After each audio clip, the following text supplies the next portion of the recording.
preparando o corpo e a mente para ir para Campo Grande, 35 para DP. enfrentar a milícia em Campo Grande. Como estava Campo Grande nessa época? Na época que você chegou em Campo... O que você encontrou em Campo Grande quando você chegou? O meu querido amigo, uma das pessoas que eu mais admiro na polícia, eu já citei aqui Gilberto Ribeiro, à época era o chefe da polícia. Aliás, um grande chefe de polícia.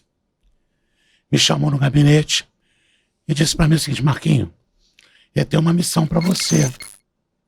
É um trabalho difícil, mas eu sei que você é capaz, você tem uma boa equipe, que é ir para Campo Grande, botar um freio na Liga da Justiça.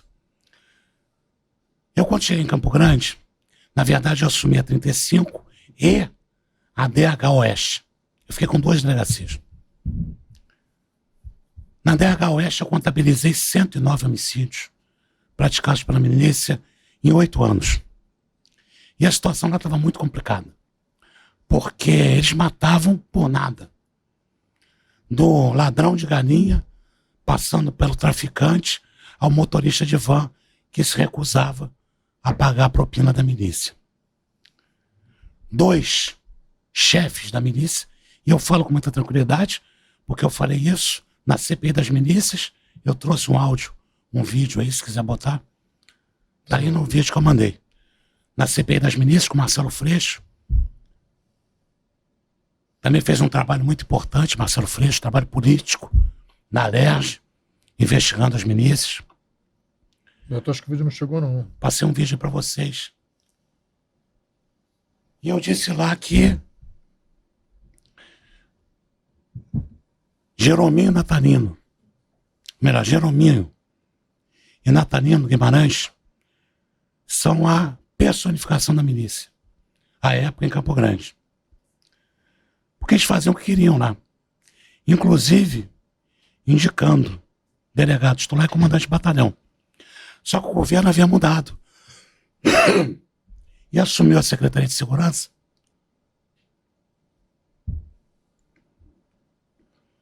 José Mariano Beltrame, que resolveu botar um ponto final na milícia. E a coisa mudou. Deixa eu tentar aqui achar o vídeo lá da CPI.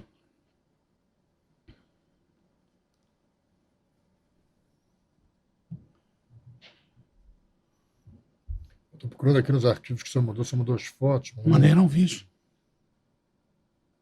Não, não chegou não.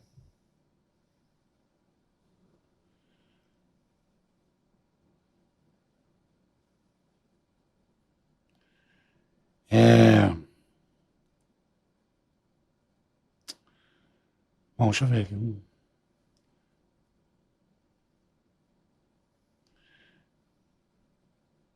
Enquanto bom, doutor vai...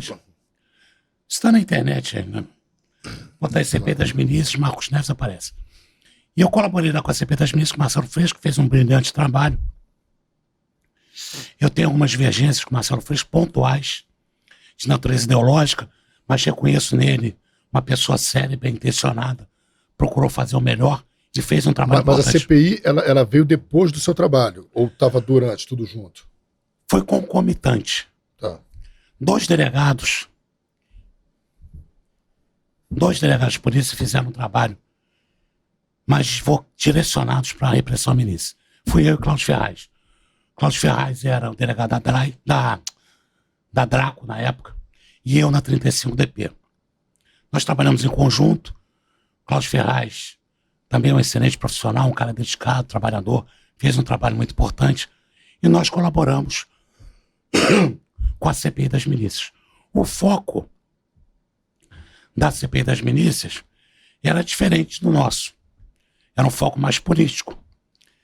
E o Marcelo Freixo, ele faz uma observação muito interessante com relação à milícia, dizendo que milícia é máfia.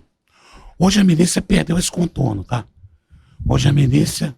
É quase um tráfico. É uma facção criminosa. Já está traficando. Tem uma outra configuração. Mas na época,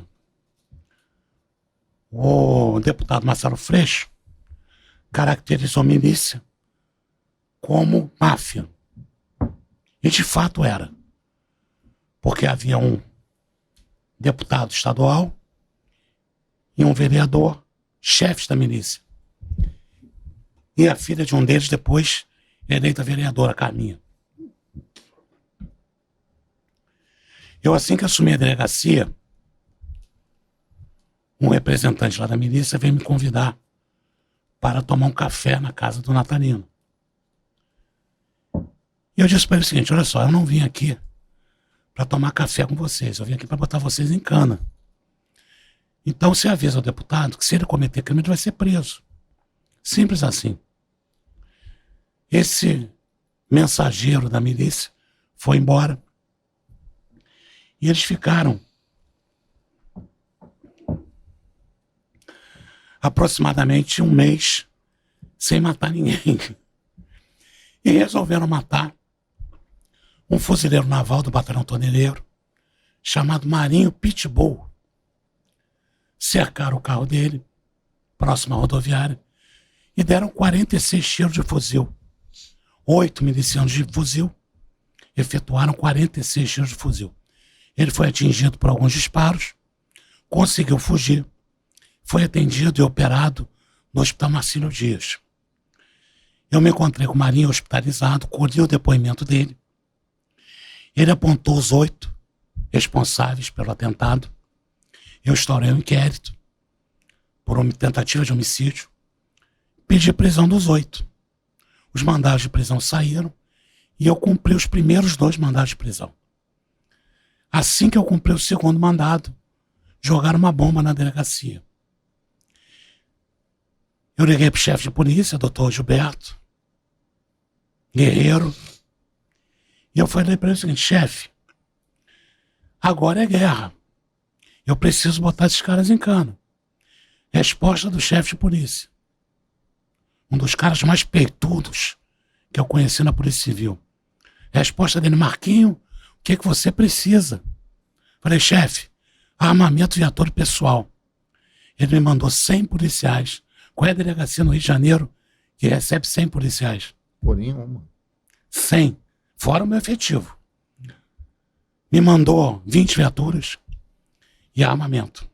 Doutor, me perdoe voltar um pouco na história. Qual era a motivação da tentativa de homicídio contra o fuzileiro naval? O Marinho era dono de uma segurança num condomínio Sim. em Campo Grande, que a milícia pretendia ocupar. Pediram, determinaram que ele saísse do local, ele se recusou. E aí atentaram contra a vida dele. Essa é a história verdadeira. Aquela cascata que o Natalino contou aqui, é só pegar o inquérito e ir ao hospital pegar o ban. Tá lá, noticiado. Tudo que foi feito em Campo Grande não foi feito pelo Marcos Neves. Foi feito pelo Estado do Rio de Janeiro, capitaneado por vários delegados de polícia. E eu cito, na prisão do Natalino, eu, Alan Turnovski, Rodrigo Oliveira, Marcelo Martins, que foram 4 delegados que prenderam, que participaram da prisão em flagrante. Doutor Carlos Oliveira estava também? Não, Oliveira não, Rodrigo Oliveira. Eu trabalhei muito afinado com o Ministério Público. E aqui vai uma homenagem a doutor Homero das Neves e Alexandre Graça, 2 grandes promotores que seguraram o tranco pelo Ministério Público. Doutor Marcos Vinícius, que infelizmente faleceu, era promotor em Campo Grande. Doutor Jorge Magno, que eu acho que já está aposentado. Então não era o Marcos Neves, era o Estado, através das suas instituições, reprimindo a milícia. Natalino foi julgado pelo Tribunal de Justiça do Rio de Janeiro, por desembargadores do Tribunal de Justiça, e foi condenado. Ponto. É bom lembrar que tudo que nós fazemos no exercício da função pública nos garante a presunção de legalidade. Quando nós estudamos direito administrativo, nós aprendemos que o ato administrativo tem atributos. Um dos atributos é a presunção de legalidade ou legitimidade. Então, assim, eu até assisti com atenção a entrevista do Natalino e eu acho que o apelido dele de Mata Rindo deveria ser mudado para Pinóquio ou para Forrest Gump, porque o que ele fez aqui foi contar a história. E tudo que a gente fala aqui, especificamente na repressão à milícia, está documentado. Eu não estou jogando palavras ao vento. Tudo que eu fiz foi documentado, acompanhado pelo Ministério Público e apreciado por um juiz competente. Doutor, aqui o Natalino, durante o bate-papo com a gente, ele deu a entender que a bomba não teria sido jogada ali pelo pessoal dele. Que Isso foi eu que joguei a bomba. Foi estranho, porque ele não tinha viatura na frente da delegacia e que, segundo ele, um laudo da própria Polícia Civil dava a entender que não teria como aquela bomba ter sido jogada ali do viaduto. Que ele é As palavras dele. Que ele é presente o laudo, porque eu desconheço. O laudo que eu tinha, olha só, é só ir até a delegacia de Campo Grande, subir no viaduto e olhar para a delegacia lá embaixo. Era uma bomba artesanal que foi projetada à frente da delegacia. O delegado que estava de plantão, Robson, tinha acabado de entrar para a polícia, foi até meu aluno, da turma. Qual a turma dele? Foi meu aluno na academia de polícia. Eu não me recordo o concurso dele, mas tinha acabado de entrar para a polícia. Ele ouviu o estrondo inicial da projeção do artefato, chegou à porta, o pavio era muito longo, ele correu para o interior da delegacia com as atendentes da delegacia legal e o artefato destruiu toda a frente da delegacia. Eu estava em casa dormindo, o Natalino na época me acusou de ser o responsável pela bomba. Estava em casa, qual é a lógica de eu lançar uma bomba na minha delegacia? Doutor, então, depois da bomba, o senhor entrou em contato com o doutor Gilberto e ele te deu, enfim, toda a estrutura necessária para... Só uma observação. Eu não tenho nada pessoal contra Natalino, contra Jerominho, contra Carminha, contra Luciano. O meu trabalho foi pautado em impessoalidade. É o que dispõe o artigo 37 da Constituição. Eu sempre fui muito rigoroso na observância do mandamento legal. Então a impessoalidade foi o meu norte. Eu não pensei em Natalino. Eu nem conhecia Natalino quando fui para lá. Ele disse aqui que foi uma orquestração de inimigos políticos. Eu não sou político, pô. Não tenho vínculo com político algum. Nunca tive. Doutor, a gente vai se aprofundar nesse assunto. Eu tenho que mandar 2 abraços aqui para o senhor, porque senão depois que a gente mergulhar nesse assunto, a gente não vai conseguir. Um deles é do doutor Marcos Mota. Show! Doutor Parceirão. Delegado de Polícia Civil Amigão. aqui do Rio, escreveu assim: Rômulo, manda um abraço pro nosso eterno professor. Hoje ele tá tirando onda, é advogado famoso. Eu não sou ainda famoso. É generoso comigo, meu parceiro. Grande abraço, doutor Mota. E o outro é doutor Carlos Antônio Luiz de Oliveira. Meu amigo e grande cana, Marcos Neves, um dos melhores da história da Polícia Civil do Estado do Rio de Janeiro, um profissional que associava com maestria, intelectualidade e coragem. Foi uma honra servir ao seu lado, Carlos Oliveira. Você é um parceirão, super delegado, melhor equipe da história da polícia. Uma honra conhecer esse cara. Ter Carlos Oliveira como amigo. Olha, outro dia eu estive com ele lá na Secopol, e sentei com ele, fiz bate-papo, né, falando de polícia. Sentar com o Carlos Oliveira para conversar é ter uma aula de polícia. Ele é um cara iluminado, religioso, hoje evangélico, mas um cara iluminado. Carlos Oliveira, ele vibra, pulsa uma energia positiva. A presença dele ilumina o ambiente. Um abraço. Verdade. Vira e mexe, a gente troca uma ideia por telefone, é um dos conselheiros de Fala Guerreiro. Fala Guerreiro tem alguns conselheiros. Estou denunciando um aqui. Estou denunciando aqui. Precisa de ajuda, então, Rafael, pode prosseguir, meu amigo. Então, vamos lá. Partimos da bomba, você ligou para o doutor Gilberto e depois você teve alguma... Qual foram as medidas que você tomaram? O que acontece? Eu bati muito na tecla aqui da diferença entre eficiência e efetividade. Eu não me conformo com uma simples eficiência. Com ela tá inquérito, ter um inquérito volumoso, cheio de papel, isso para mim não basta. Eu quero vagabundo na cadeia e na vala. Ponto. Eu trabalho assim, dentro, repito, dos limites fixados pelo ordenamento jurídico.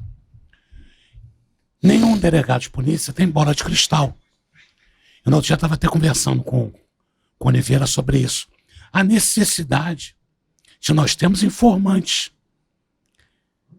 A matéria-prima da operação policial é a informação de qualidade. Onde é que eu fui buscar informação? Com os desafetos da Liga da Justiça. Quem eram os desafetos? um policial militar chamado, vulgarmente conhecido como Chico Bala. Qual foi a história do Chico Bala?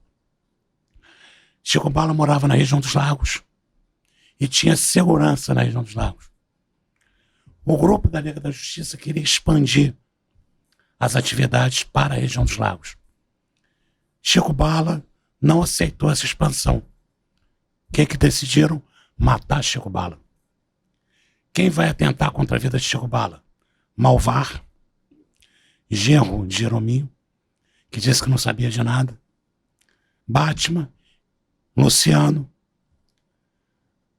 E esperam Chico Bala na porta da sua residência, na região dos Lagos.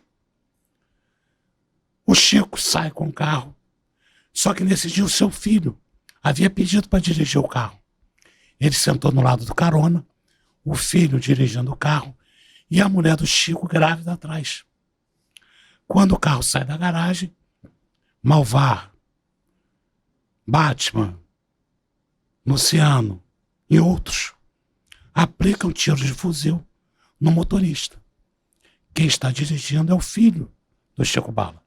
Os projéteis atravessam o corpo do filho, matam o filho e a mulher grávida.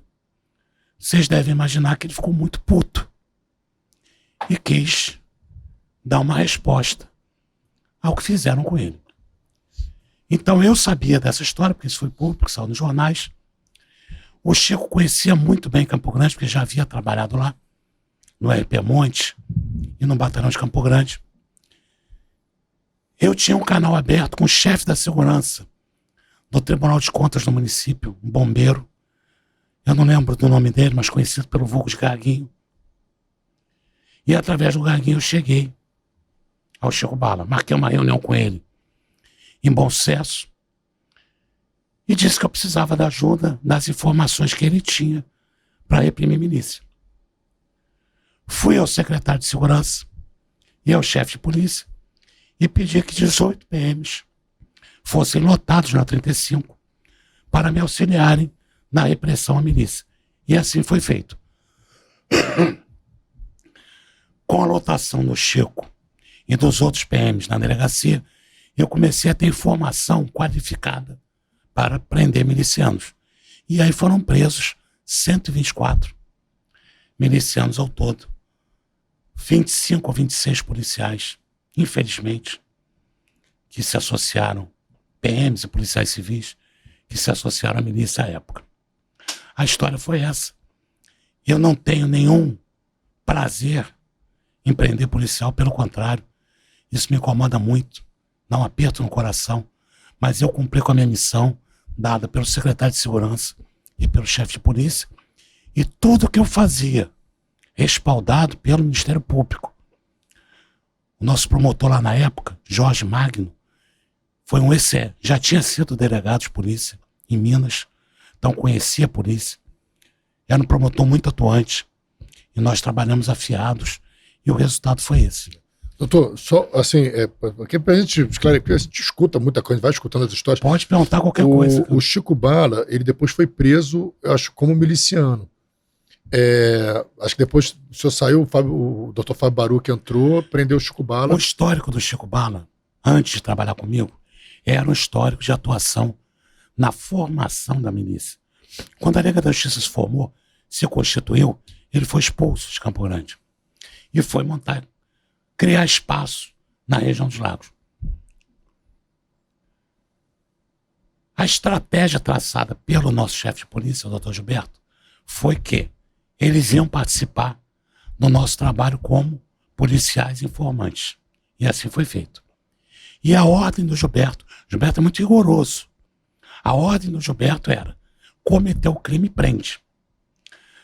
Só que eles começaram a atuar e organizar supostamente milícias, porque eu não investiguei Chico Bala.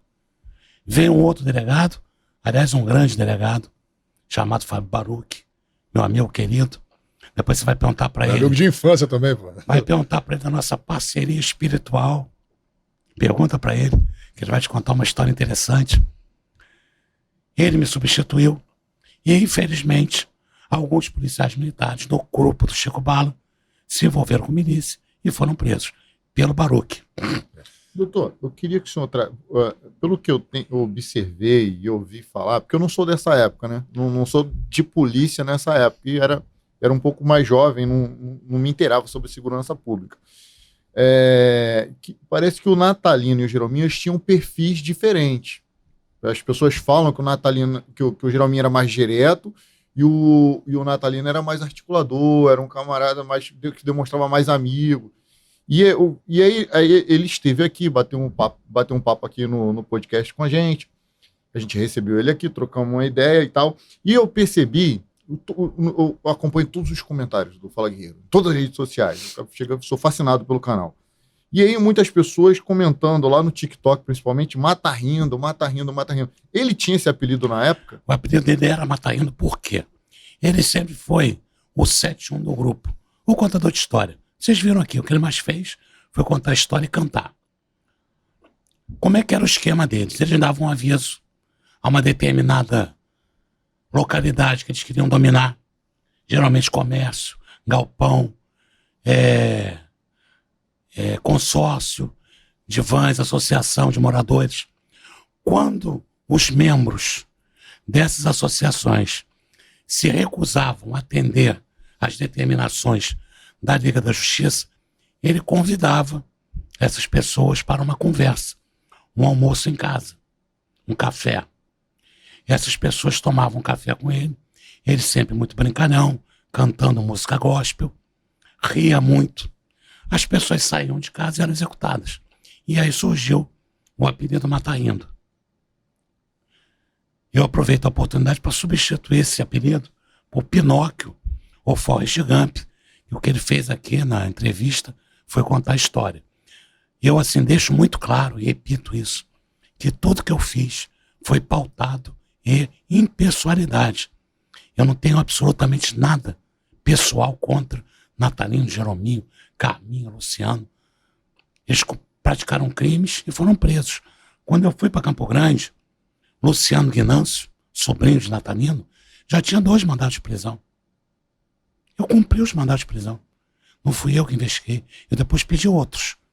Ele teve, se não me engano, foi iniciado em 9 inquéritos de homicídio. Outros eu não consegui investigar. Ele matou muito mais que isso. Moradores de Campo Grande, quem mora em Campo Grande, quem é nascido em Campo Grande, conhece a história da milícia. Isso foi retratado muito bem no livro Elite da Tropa. Rodrigo Pimentel conhece muito bem essa história. A segunda... Dois. No filme Tropa de Elite 2, que o Rodrigo Pimentel escreveu um livro, né? Junto com o Luiz Roberto, filme, né? Luiz Roberto Soares, Rodrigo Pimentel. Virou filme. E o Coronel Batista também. O Coronel Batista. A época era capitão, se não me engano. Isso. Foi do BOP. Doutor, agora, ainda com base nos comentários do Fala Guerreiro, né? Esse comentário que eu vou falar agora ele é mais presente no YouTube. São públicos diferentes. Quando a gente fala de TikTok é um tipo de público, quando a gente fala de Instagram é outro tipo de público. No YouTube, a prevalência do comentário é o seguinte, que a população de Campo Grande tem saudade da época dos irmãos Jerominho e Natalina. As pessoas saudade, nessa época Campo Grande tinha ordem. Muitos comentários nesse sentido também. De que forma o senhor avalia isso? Tem uma questão ali interessante. Eles, de fato, combatiam o crime, matando quem praticava crime contra o patrimônio, quem usava droga, traficantes. Eu fiquei 1 ano em Campo Grande e não fiz um flagrante ou uma prisão de tráfico de drogas. De fato, não tinha. O problema não é esse. O grande problema da milícia à época era o projeto político. Isso Marcelo Freixo tratou muito bem na CPI das milícias. Um projeto político pautado na prática de crimes, na extorsão, na venda superfaturada de gás, no domínio de vans de transporte alternativo. Então, de fato, algumas pessoas, a princípio, podem ter uma sensação equivocada de segurança, mas mais à frente podem se arrepender, porque quem tem que garantir a segurança de uma determinada comunidade é o Estado, não são determinadas pessoas individualmente consideradas. Eu também, assim, quando o Natalino pediu espaço para falar que tinham citado o nome dele, eu falei, pô, Natalino, eu vou pesquisar os seus processos, inquéritos e tudo. E ele falou, ele afirmou veementemente que não teve nada a ver com nenhum homicídio e tudo. Quando eu puxei os inquéritos, eu vi que a prisão dele foi porte ilegal de arma e formação de quadrilha. E nos tribunais de júris que ele foi levado como mandante dos homicídios, ele acabou sendo absolvido porque não conseguiram linkar ele como o mandante. A grande dificuldade de investigar homicídios nessas comunidades é que as testemunhas recebem ameaças. O filme Tropa de Elite tem uma cena que trata muito bem disso. Uma pessoa vai a Draco, dá um depoimento, sai, é ameaçada, volta a Draco, dá um outro depoimento, sai da Draco e é executada. E essas execuções, elas são feitas em via pública, com uma assinatura. Eles destroem a cabeça da vítima com tiros de fuzil. A maioria daqueles que são executados pela milícia são enterrados com o caixão fechado, porque ficam praticamente sem cabeça. Eu tenho fotos disso, pena que eu não trouxe. Podia mostrar aqui não, né? Não podia, não. São... Eu recebi algumas fotos, Era tinha a muitos tiros na assinatura cabeça. da milícia. Atirar na cabeça e esfacelar o crânio. E como é que foi a prisão? A prisão do Natanino? Bom, antes da prisão dele, logo após a bomba, eu fui ao comitê de campanha do Natalino. Sentei com ele, olho no olho, e disse para ele o seguinte: Natalino, jogaram uma bomba na delegacia e eu vou prender quem jogou a bomba na delegacia. Eu gostaria que você colaborasse com a autoridade policial, me desse as pessoas que praticaram esse crime, porque elas vão ser presas de um jeito ou de outro. O que é que faz o Natalino? Jesus. Doutor, põe Jesus no coração. Vamos ouvir uma música e põe um CD gospel para ouvir. Ou seja, tirou onda com a minha cara, né? E eu disse para ele o seguinte: olha só, deputado, com todo respeito, eu vou prender quem jogou a bomba e vou prender o senhor.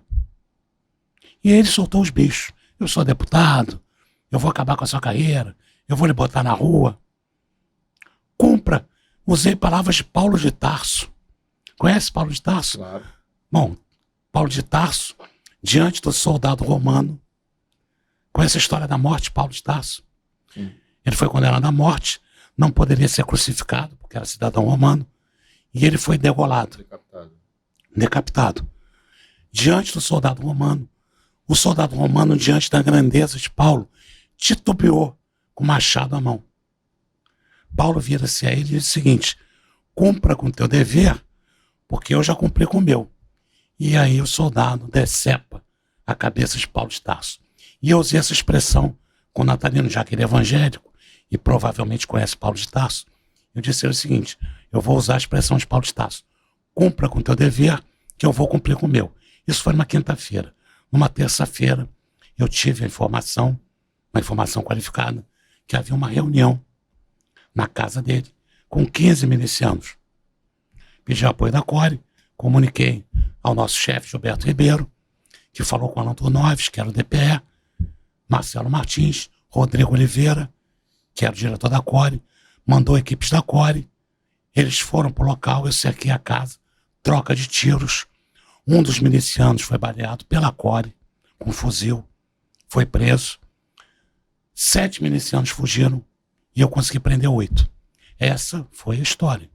Qualquer coisa que ele venha falar diferente disso é mentira. Troca de tiros, como é que aconteceu? Eles tentaram fugir pela parte de trás da casa. Eu fiquei com a minha equipe na frente e a CORE cercou por trás. Quando eles tentaram fugir, bateram de frente com a CORE e bala voou. O Fábio Gordo, que era um miliciano conhecido, foi baleado, estava armado com um fuzil e foi preso. Junto com mais 8, né? 8 ao todo, contando com o Natalino.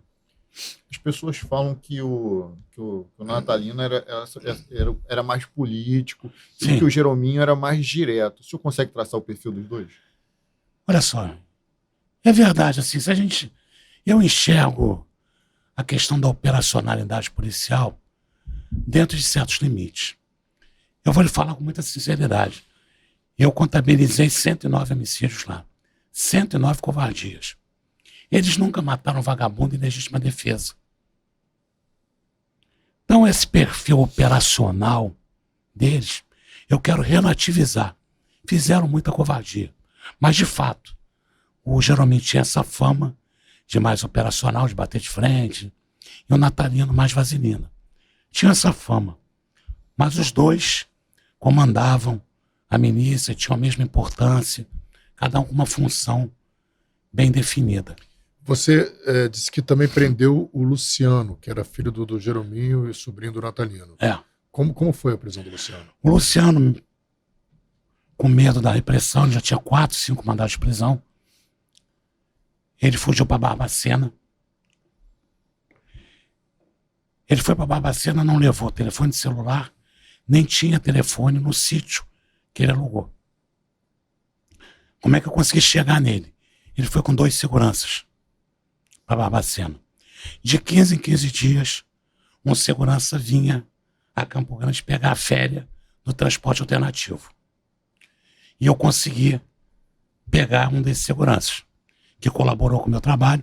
Conversei com ele de uma forma bem aberta, dizendo que ele poderia ser responsabilizado, inclusive, por muitos crimes que ele não cometeu, com a proximidade que ele tem com o Luciano, e ele acabou resolvendo entregar o Luciano Guinâncio.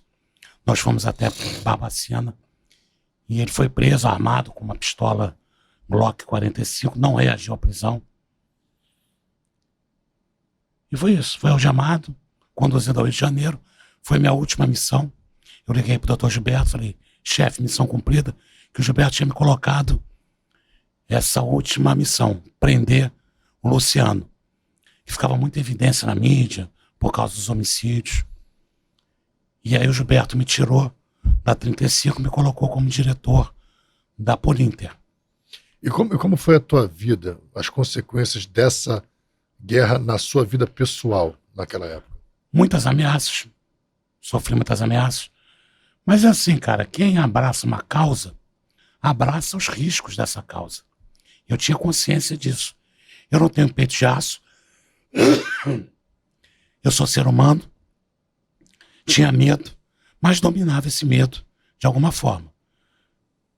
Passava praticamente, não andava com a minha família em via pública. Até hoje eu tomo certos cuidados. Evito andar com minha filha, com meu filho no carro, para frequentar determinados lugares, não saio à noite.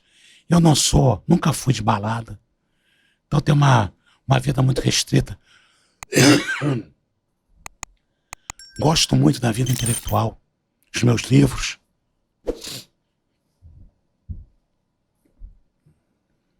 Estudar filosofia.